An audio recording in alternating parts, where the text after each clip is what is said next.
Welcome back. Let's just get into the videos. The Tartaria theory suggests that an ancient and advanced civilization called Tartaria was deliberately erased from history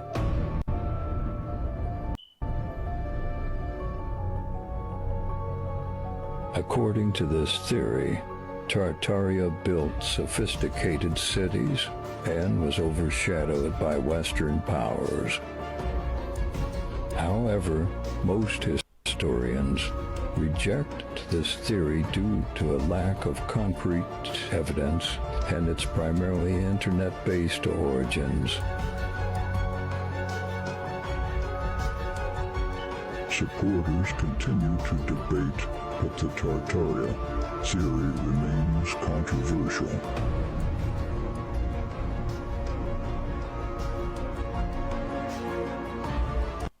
So I like the Tartaria theory. It's fun. This is all AI photos.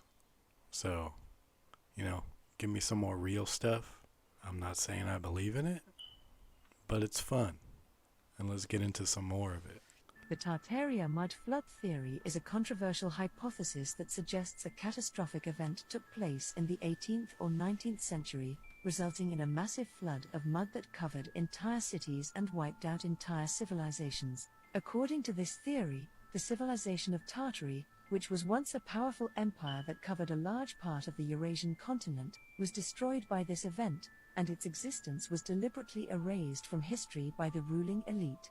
One of the main pieces of evidence cited by proponents of the Tartaria mud flood theory is the presence of mysterious buildings and structures in various parts of the world that seem to be older than the officially recognized timeline of human history.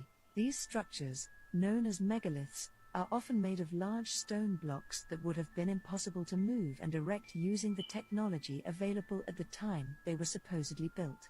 Another piece of evidence cited by proponents of the Tartaria mud flood theory is the strange architectural features found in many old buildings in Europe and elsewhere. These features, such as strange windows and doorways, seem to have no practical purpose and are unlike anything found in modern architecture.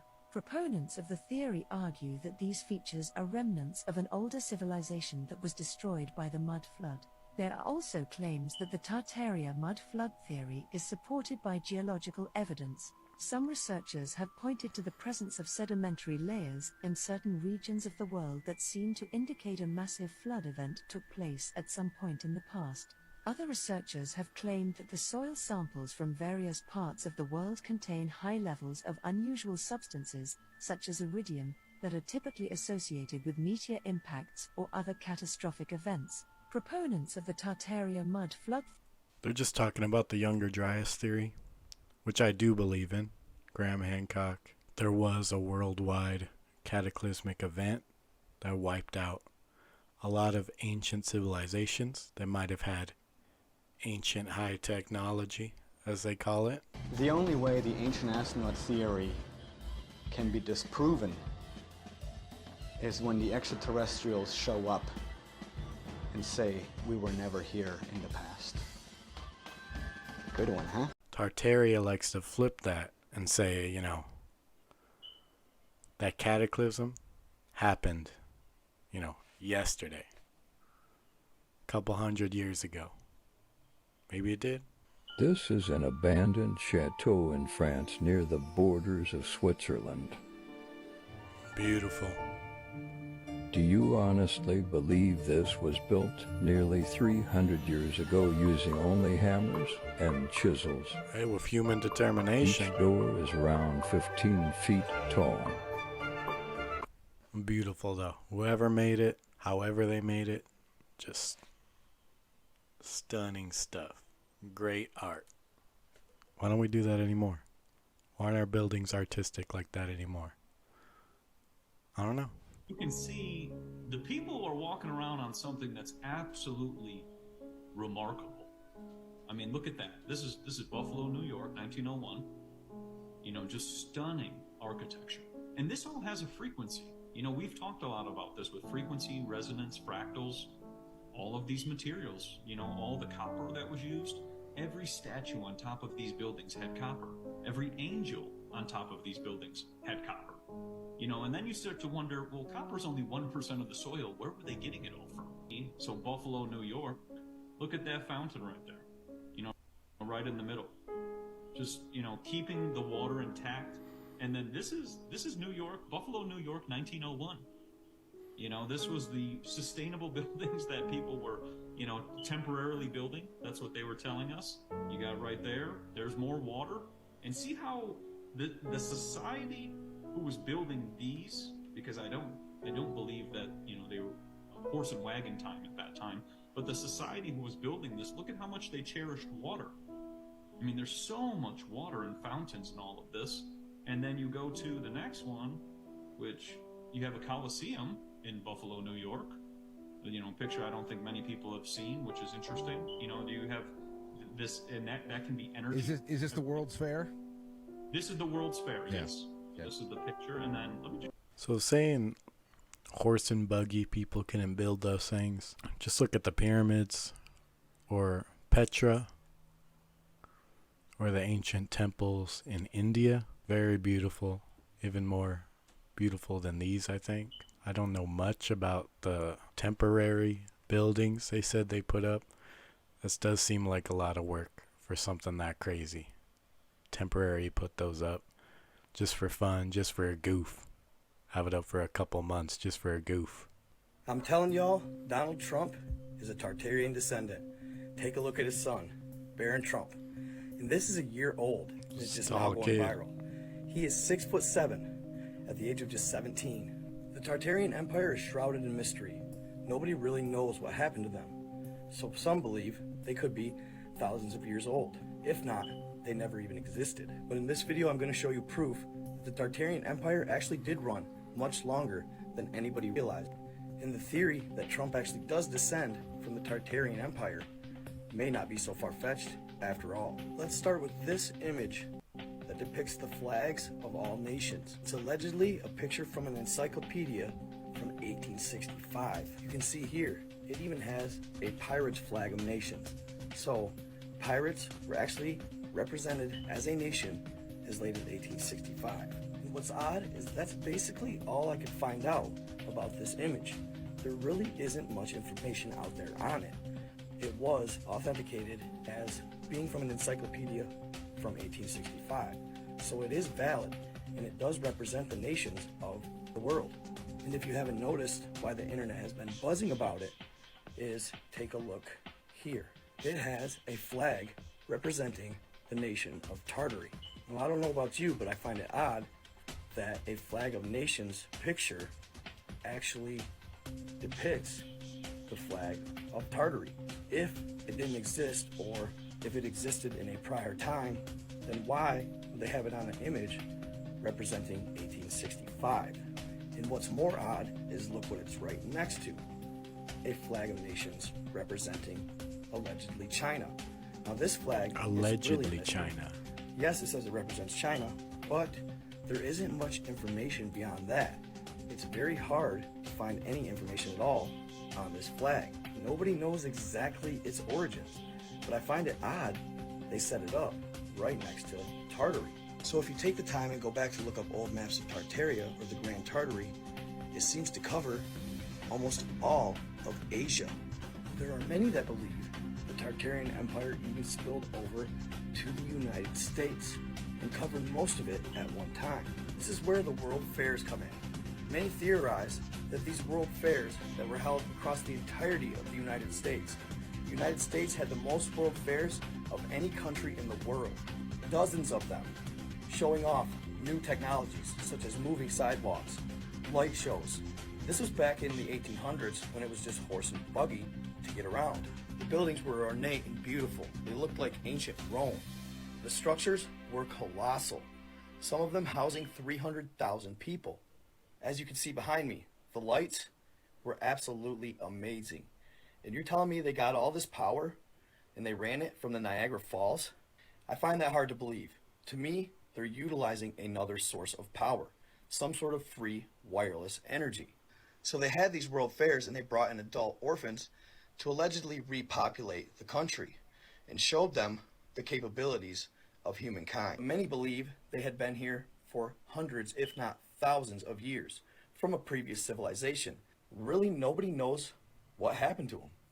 It's almost as if they just vanished off the face of the planet. That's what's so peculiar about the Flag of Nations that was made in 1865, showing the Tartarian flag.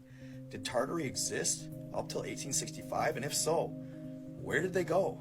Why is there no remnants of their history? There's virtually nothing in the history books pertaining to them, and nobody's been taught anything about them. They're ghosts. And then the video I found on the internet that showed what I believe is the citizens of Tartary at the World Fairs or before the World Fairs. You can see here, this gentleman right here, standing next to him. That guy has got to be close to 7 feet tall. And then the one right below him, standing next to him. I'm not that sure gentleman about that is also close to 7 feet tall. These people are much taller than the average size of male back then, in the 1800s. A closer look. This gentleman towers the other gentleman. I believe that is the normal size gentleman, and he is a Tartarian. The video, I believe, depicts one of the last videos of the Tartarians. These gentlemen right here tower over everybody around them. And I can't find any type of military that have these same uniforms. Perspective. Then take This a look at guy's this over gentleman here, right that here. guy's back there. Towers over the rest of the band. I believe they could be from Tartaria. This guy is a mammoth. Back in the 1800s, when people were supposedly not very tall. In the no history books whatsoever do they talk about a nation that has that colossal size, especially back then. They've always convinced us that people are taller than they've ever been, which simply isn't true. The question we should be asking ourselves is, why would they go to such extremes to keep a nation suppressed along with their history?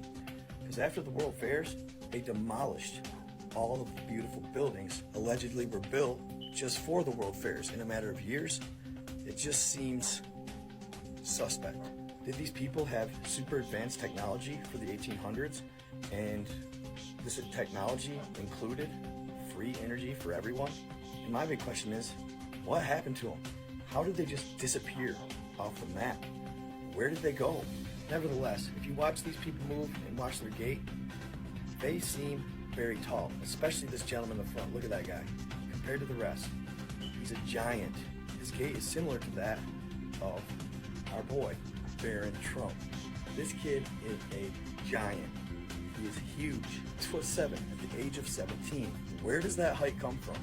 And it's funny because I've discussed this with my girlfriend. They say that in legend and lore from the outside worlds, sometimes people or descendants of ours come to our land to try and help influence us to be better, to reach for higher heights, enlighten us, to help us become better versions of what we can be, to find our true destiny, and to act like humans are meant to act. Oftentimes notable figures in our society are alleged to come from beyond the ice wall. They come back because they care about humanity. Because as humans, we are not meant to hate. We're not meant to be jealous. We're not meant to hurt each other. We're meant to love each other. A so-called white hat society that is for the good of the people and the good of this land. So what do you think? Could Trump be from outside the ice walls? Is it possible? Or could they be of Tartarian descendant? This is just me spitballing. You never know. It's hard to say. But it's crazy that his son is this tall. He is huge. And it's crazy because they've managed to keep it kind of a secret until now. It's starting to become more mainstream that he's so damn tall. And I've heard that he's kind, and he's a gentle giant, very kind kid, and a good kid. So what do y'all think? Stay in the love, stay in the light. Be kind to others. I am out.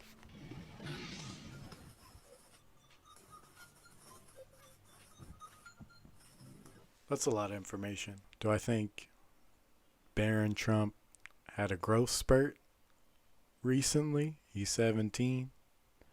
We seen him. He wasn't that tall when Donald Trump got elected. And now the dude's pretty big. Growth spurt.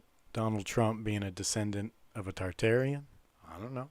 Maybe. I know there's that whole thing going around that George W. Bush and Barack Obama were both, can be traced their descendancy back to the Egyptian pharaohs. I don't know if that's true, but it seems like all our world leaders always lead back to somebody who was an ancient leader. But Donald Trump's coming here trying to teach us how to be good people, how to be better people, away from ego, how to love people, how to not hate.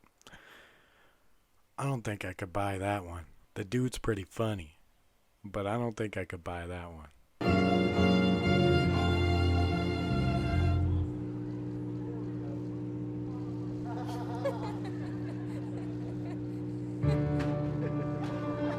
More images of humans posing with these monumental Tartarian Goliaths.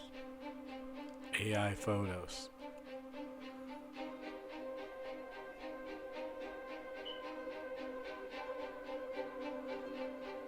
Obviously AI photos. Do people believe these things? Like if I show this to enough people, is someone gonna be like, oh damn, motherfucker's huge? Weirdos. This is not a church. It was never a church. And if you give me 3 minutes, I'm going to absolutely turn your world upside down and blow your mind. Do it. You may have heard about a strange story going around that we were a part of an advanced civilization that fell apart due to some kind of invasion. And that incredible buildings like these, surrounded by all these smaller buildings, are actually part of 2 completely different worlds and times. If you're under the impression that structures like these can be built in our modern times, think again, because they can't, and they haven't been for hundreds of years. There are countless buildings like this scattered all over the world that we repurposed as banks, churches, universities, and state buildings. You'll also notice that a lot of these buildings have the word founded etched in the side instead of built.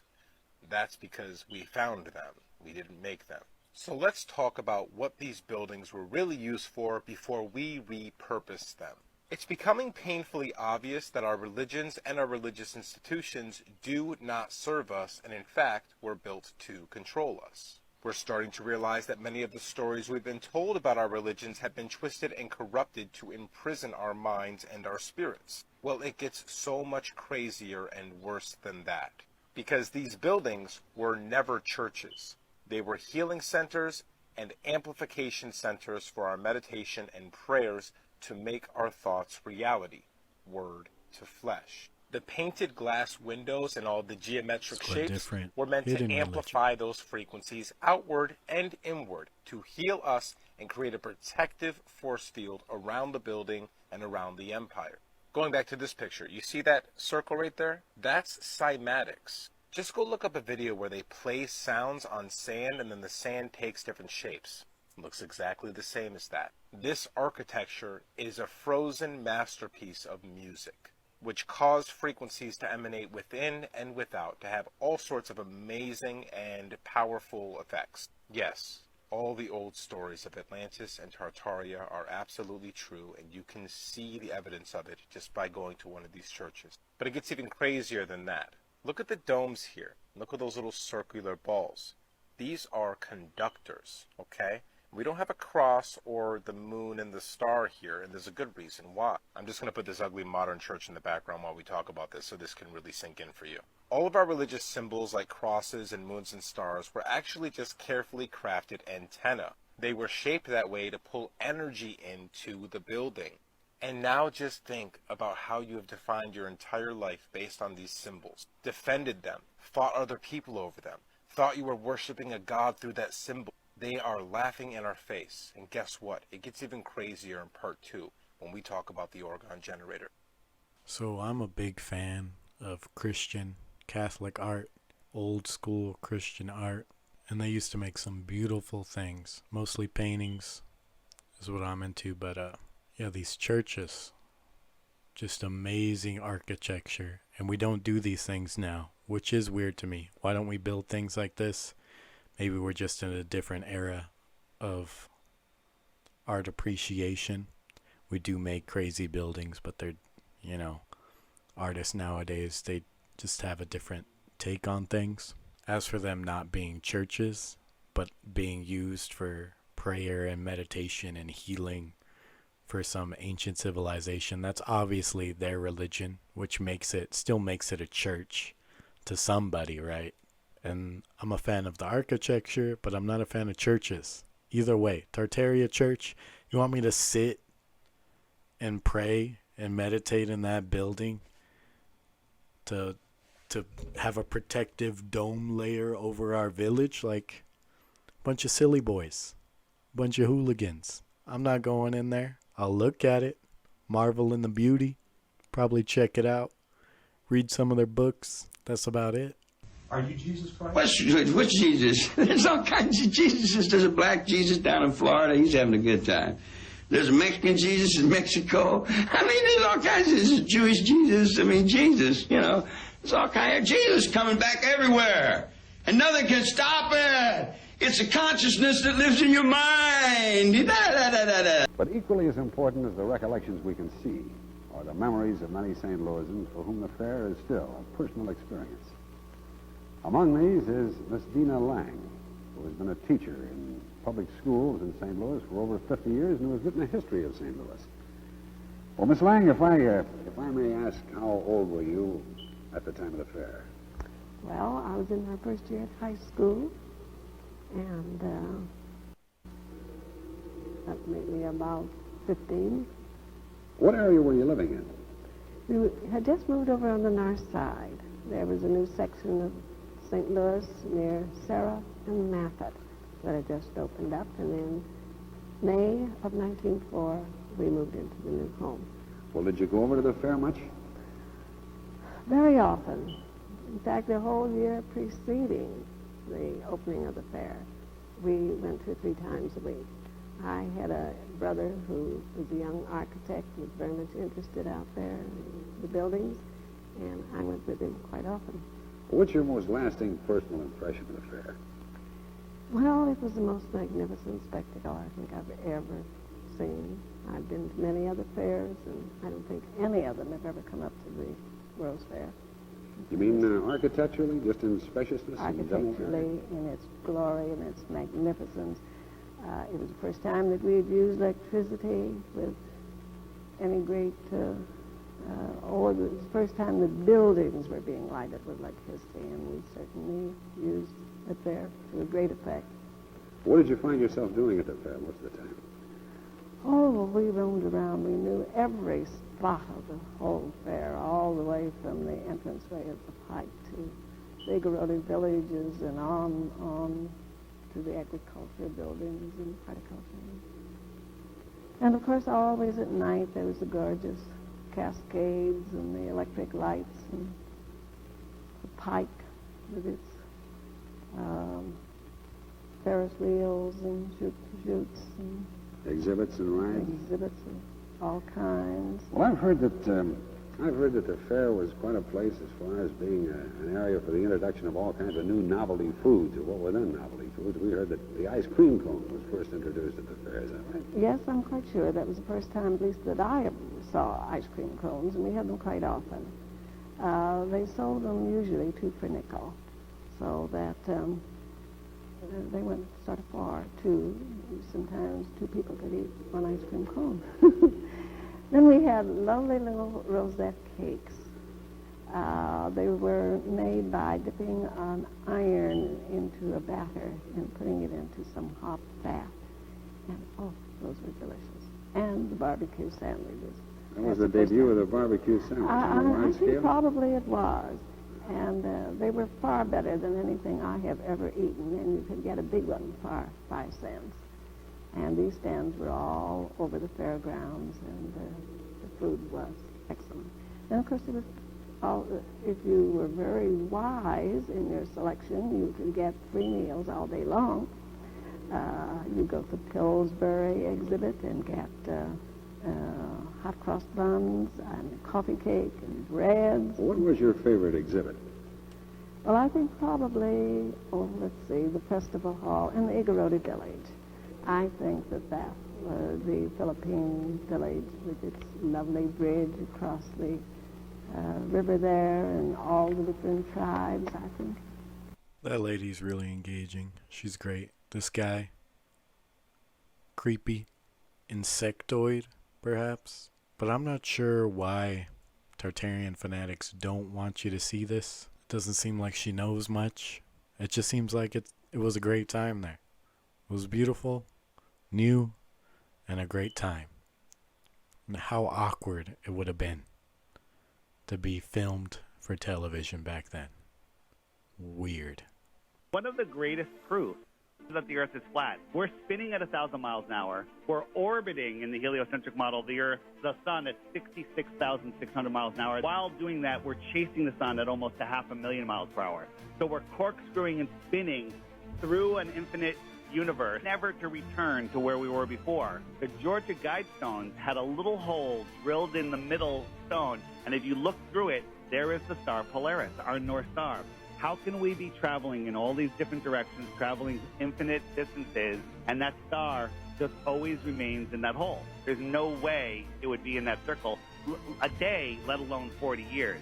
But it was there. Somebody blew it up. Those stars are moving with us. I think it's so crazy to think that, yeah, we're spiraling through this universe. The Earth is spinning, the moon is spinning around us, the Earth is spinning around the sun, all the planets around it, and then the sun is spinning around our galaxy, spiraling through, spiraling up to something else, spiraling away from nothingness, reaching towards another nothingness. Okay, I'm going to show all the normies how night and day and how seasons work on the true model of Earth. Now let's take a look at the Gleason's map made in 1892, a map that is both scientifically and practically correct, and the standard map of the world before the world elites came along. Speaking of world elites, it's the same map that they use in the United Nations logo. Isn't that interesting? Now, as you can see in this map, they have the Roman numerals that go from 1 to 12, and then they restart and they go from 1 to 12. This represents night and day. So when the sun rotates around this side of the Earth for 12 hours, they experience daytime.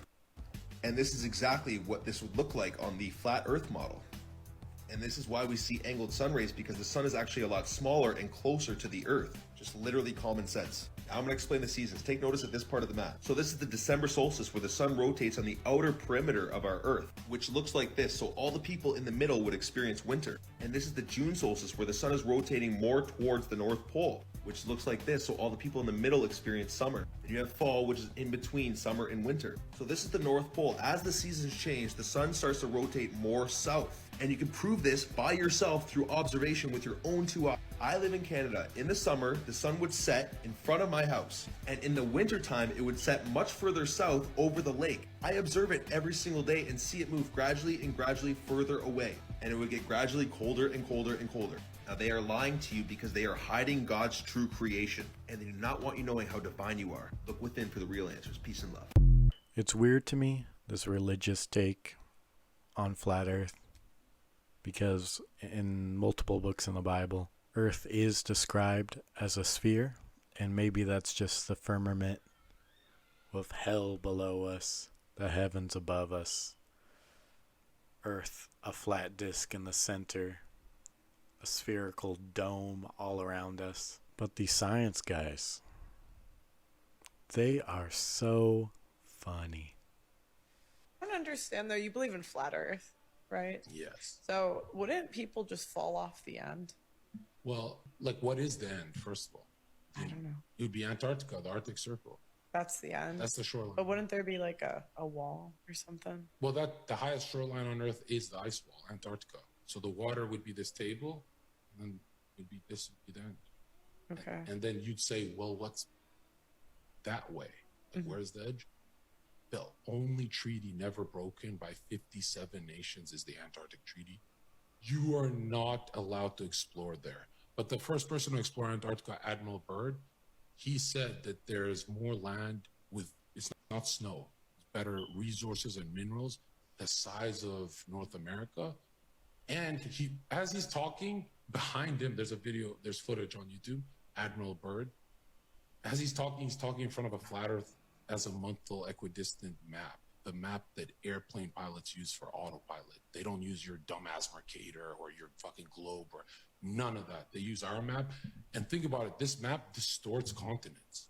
Why would an autopilot system ever risk crashing a plane with a map that just makes North America a little smaller, this one bigger, and there's an ice wall on this map? Why do they use, there's 1 billion different maps. And they use the flat Earth azimuthal equidistant map for autopilot. That's why a compass is a flat earth instrument. It only points to north. There is no south pole on a compass. Because south, here's magnetic north. You circumnavigate east to west. That's how a compass circumnavigates, just like the sun. And then south would just be 180 degrees away from north. So southward. Pretty interesting statements from this guy. I don't know who he is. But this chick didn't have the right questions to ask. Like, obviously this guy's an expert in what he's talking about. And she's just, wouldn't we fall off the edge? Oh yeah, there's the ice wall. We all know that, right? We all know about the ice wall. And there's probably other continents out there. Anyone who's looked a little bit into flat earth, but she didn't even know that. So of course he's gonna, dunk on her. Slam dunk on her with those flat earth truths. My God. Now what we not finna do is play with God's word. Now if God said he laid the earth on its foundations and put a firmament over us, then that's exactly what he did. See, in the Bible, God told Isaiah the difference between a ball and a circle. God knew exactly what wordplay he was using in the Bible to describe the earth. In the Bible, God also speaks about the four corners of the earth. A ball does not have corners, but a flat surface do. Now, when I say four corners of the earth, this is what I mean. The same way that man made a compass, a circle compass, and put north, east, south, and west, I'm speaking of exactly that. God also says in the Bible that he set a compass upon the face of the earth. Now, remember when I said that God made the earth as a compass? Okay, so let's talk about it. Now, the compass only recognizes north. North always points towards the center. Hint, the North Pole. Any other direction is only based off the direction of north. How could a compass point south on a globe if they are saying that south is downwards? East and west are curved lines that constantly readjust to align with north. So y'all question is, how come when I'm flying in a plane, I end up in the same place I came from? Well, that only happens with east and west. So if you say that you circled the whole world and ended up in the same place, that's because you were going east and west. But let me tell you something, traveling south is a whole different ballgame. See, because south is any direction leaving the center. See, because if you begin to head south, you will reach the Antarctica ice wall. So traveling south, you will never end up back at the same place. See, because there's a reason they won't allow y'all to travel south and end up at the ice wall. Like, bruh, come on. Even the compass don't want you traveling south. That's why it always points back to north, telling you to turn around every time you start to travel south. See, because if you decide to keep going and get past that ice wall, you will realize there is in fact a firmament over us, keeping anyone from leaving this earth. We couldn't be living in a globe if we wanted to. See, water has to be contained. They say that the earth is 71% water, so that by itself would be impossible. And I know y'all probably be wondering, where do rainbows come from? Now, scientists will tell you they self. To make a rainbow, you need water, light, and a mirror. See, when God said he created the firmament, he spreaded it out like a molten-looking glass. See, them big rainbows that you see is proof that we live underneath the firmament. It's the sunlight reflecting off of the firmament to remind us of his promise to never flood the earth again. See, God said he set the earth on its foundations so that it should never be moved. But scientists are saying that we are spinning and moving 1,040 miles per hour. And in 1927, we had no idea what the earth looked like, but created this picture. Now, all of a sudden, in 1997, they go see the earth and it looked exactly like that picture? No. Now, do y'all know who this man is? Probably not. But this is Richard E. Byrd. He was one of the first to discover Antarctica in 1928. See, he found evidence of the flat earth with the firmament over us. Even in his diaries and writings, he said it. See, he traveled all the way to the four corners of the earth. See, and when he found this discovery, what did our government do? They all went down to Antarctica 3 years later to claim a piece of it and to keep the truth hidden from us. That's why the Antarctica ice wall today is just like Area 51. Nobody could go there. Why is that? Are they hiding the truth? See, because that's what it seems like. because that's what it is. See, and they just keep telling y'all all these lies, and y'all just get brainwashed by it. They tell y'all they fly to the moon. See, because my question is, how you gonna fly to the moon when God said he made two great lights, the greater light to rule the day and the lesser light to rule the night? Meaning that the moon and the sun ain't even solid objects. They're luminary. You can't just go up there and land on it. Like, come on, bro. Everybody know that landing was fake. The flag up there waving. You could see a shadow on the moon. Y'all talking about the stars is outer space. But in the videos and in the pictures, there's no stars in space. See, because y'all going to have to do more than that to convince me. Because in Romans 3 and 4, God said, let Yah be the truth and every man a liar. But I know y'all going to ask me, Anaya, how do sunsets work if the earth is flat? See, in Job 9 and 7, God says, who commands the sun and it does not rise? See, on y'all's globe earth, y'all believe that the sun is setting and rising. But in reality, it's all just about perspective. For example, have y'all ever heard of a vanishing point? See, because in reality, the sun and the moon are not setting and rising. They are rotating. See, because the farther that is getting away from us to rotate around the earth, it's seeming as if it's going down. And the closer that is getting from making its way back around to us, it seems as if it's rising. It's all due to perspective from where we're at. This appears due to perspective. And here's another example. The line is tied perfectly even across the counter, and the bottles are sitting level on the countertop. Now let's look at it from the counterpoint view. Okay, so y'all like, yeah, nah, I mean, that sound good. But how do seasons work then? See, what I need y'all to know is that the sun and the moon are actually closer than what they are telling y'all. The sun and the moon are inside the firmament with us. See, electromagnetism actually perfectly explains how the sun and the moon rotates on Earth. See, the sun and the moon are not rock or gas, they're light sources. Now, these light sources are in the shape of a disc that rotate the Earth like a clock, but in a coil-like spiral, dictating the seasons and the climate as it goes. See, now when the sun is beyond the equator ring, the northern hemisphere experiences summer, and the southern hemisphere experiences winter.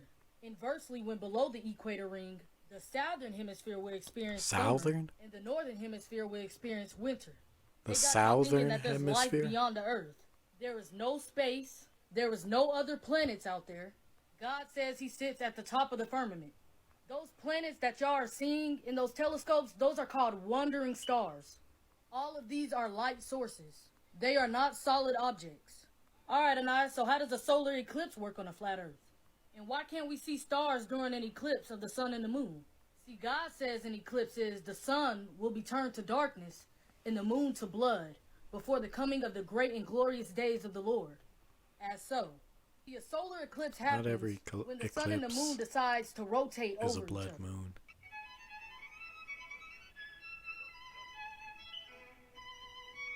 As so. Okay, so why can't we see stars during a solar eclipse? See, God says immediately after the distress of those days, the sun will be darkened and the moon will not give its light.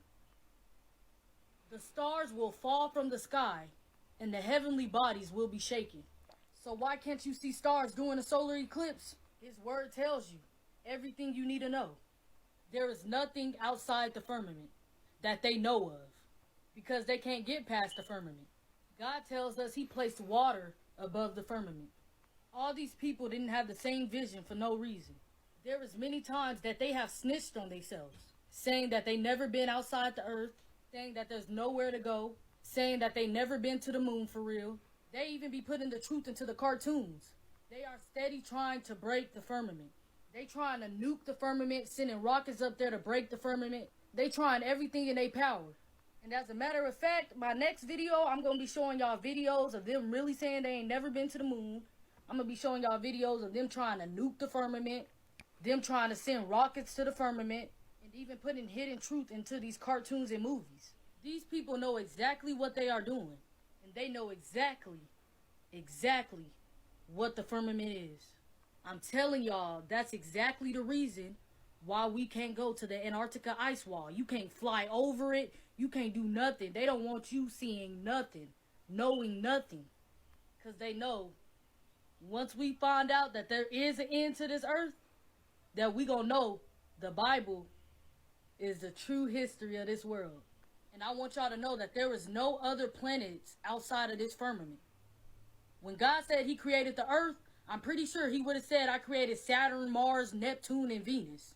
He calls those wandering stars. And I want to tell y'all so bad what stars are, but y'all can just see it in the next video because I don't have time to actually explain it right now because I only have 10 minutes on TikTok. But when I tell y'all the truth about stars, it's going to blow y'all mind. 10-minute videos? See, because what I want y'all to know is back in the day in them old Bibles, This is a before lot. all the wordings was getting changed into their own interpretation, in 2 Samuel 11:11, it said that the earth was flat.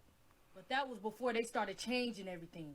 So people wouldn't know. But that's an English Bible. That's why God said those who took away from his word and added to his word will be greatly punished. So the whole point to this video is, let Yah be the truth, and every man. She's got a lot of information. Kinda convincing at some points. The whole Bible stuff. The Bible was written by people. Divinely inspired, if you want to go by what they say here. Divinely inspired, but written by people. It's God's true word. But if human beings can't comprehend God's words, God's messages, God's meanings, because our brains are, too small to comprehend something like that, then the people, the writers of the Bible who were divinely inspired, are still using the words and filtering God's ideas through their own culture. That's why these books are endlessly scrutinized, studied, changing, finding new things, and why you could get lost in books like the Bible. There's just endless amounts of knowledge because it's abstract. It's like we're looking at something we could never understand and trying to put it into words and put it into art. It's everything that human beings don't understand. It's all their fears. It's what they're not sure of. You dig what I'm saying? Satan to me would be God. You would be God to me. You dig? I could worship anything as God. Everything is God. The sun is God. The moon is God. Everything is God. Except them stupid fucking people who got that shit stuck up in their fucking heads and they won't get rid of it. But maybe the earth is flat. And I don't know what I'm talking about. These are 3 dreams that you should consider warnings. In TikTok, this video is for entertainment purposes only. If you know, you know. Number 1, if you dream of any type of animal biting you, like legit, it doesn't matter what type of animal, it doesn't matter who's in the dream, it doesn't matter where you got bit, this is a warning dream. But usually, it's somebody that's going to stab you in the back, somebody that's betraying you or lying to you in some type of way. And before we get into number 2, my dream interpretations guide has over 100 different dream interpretations in it. The basic meaning and the spiritual meaning. So you can go to my bio and find that. The information will be on the screen. But number 2, any dream where you're eating, it doesn't matter what you're eating, any of that, take that as a warning to something that may occur in your waking life. And when I say waking life, your regular life, Number 3 is technically a rare dream, even though I've had this dream at least once or twice before. I'm me and you're you. But if you dream and you are told to wake up, or you hear something say wake up, wake the fuck up. I don't care what's going on. Shake yourself awake. Do you hear me? But anyway, I got like 100 videos lined up for these dreams. So make sure you follow your girl for more. And to stay updated, make sure you get my ebook so you can know what's going on. And you can get added to my private group and we can all talk about these dreams. Because we need a separate community where we can talk about our dreams no matter how weird they are. So let's go do that. All right. Peace. There's millions of people that think they could interpret their dreams, and everything has a different meaning to it. Animal biting you, zombie apocalypse, being told to wake up. Most times when I'm being told to wake up in a dream, it's because someone's trying to wake me up in my waking life. Next time I get one of these dream ones, if I remember a dream, I'll let you know, and I'll let you know the meaning from my own mind. Because I think If anyone's going to interpret your dreams, it should be you. What do you think it means? And the depths of your subconscious, what do you think it means when you tried to buy that lamp at that garage sale once? I don't know. Pay attention. This was about a year or two ago at the Panther Stadium. Just pay attention to how advanced AI technology is.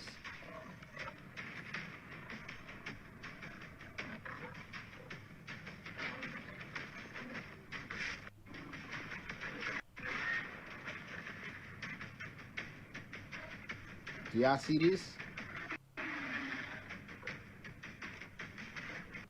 It's even on the Carolina's Panthers website. Carolina unveils mixed reality Panther before the game. And then, you know, they got stuff like this, too, that's going on. I don't know what that is, but that's something in the sky right there. Over here in Harlem. A drone That shit, light like, show. very entertaining how, like, y'all can make shit seem like it is, but it's not there. I'm just saying, y'all go put two and two together.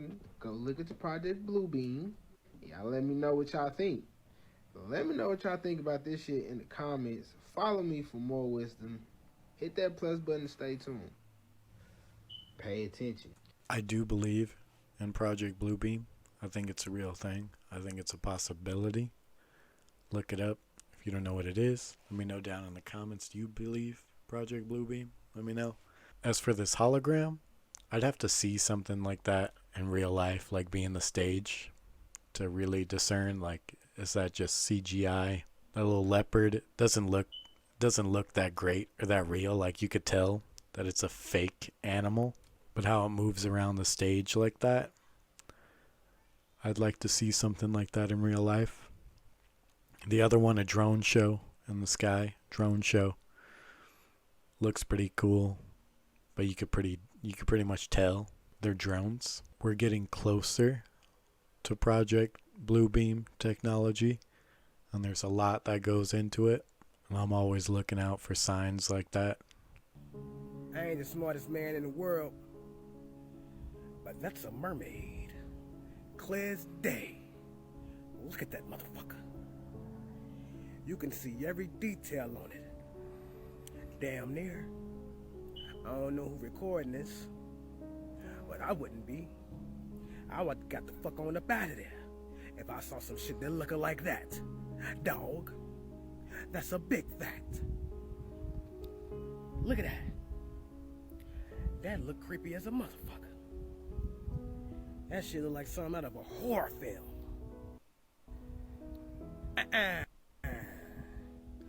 Not me. Not I. Dog. Come on, man. Yeah, I better. Yeah, mermaids they've been here for a long time. Sirens. Yeah. Look at it. Clear as day. Ooh-wee. Dog. Now he know he needs to leave that damn siren alone. You're tripping. Oh shit. Nah. Hell nah. Hell nah. Look at that shit. Motherfucker look like a demon. Oh, look at that. That's a mermaid. Dog. That's a big fact. Drone footage. Then got another mermaid. That motherfucker sure can swell. I tell you that much, dog. Now I don't fuck with sharks. Not at all. But look what this shark found in the ocean. You gonna see what it found. Dog. Oh, what's that? A mermaid. Clear as day. Dog. And they know damn well. They need to leave that alone. See me?